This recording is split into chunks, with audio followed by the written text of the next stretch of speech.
Wah, enjoy ya Cik Malik makan. Tak kontrol langsung makan makanan ni.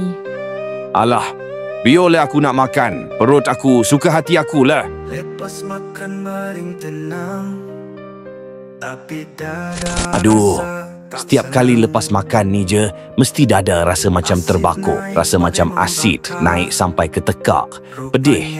Encik Malik, ini namanya GERD. Asid dari perut naik semula ke esophagus. Sebab tu rasa pedih kat dada. Macam mana saya boleh tiba-tiba dapat GERD ni, doktor? Ada banyak punca sebenarnya, antaranya pengambilan makanan pedas, makanan berlemak, coklat, kafein, alkohol dan makanan berasid. Kalau baring atau bongkok sejurus lepas makan pun boleh juga menyebabkan GERD. Elakkan makan lewat dan biarkan sekurang-kurangnya 3 jam antara waktu makan terakhir anda dan waktu tidur untuk mengurangkan gejala reflux asid. Kita kena jaga sebaiknya.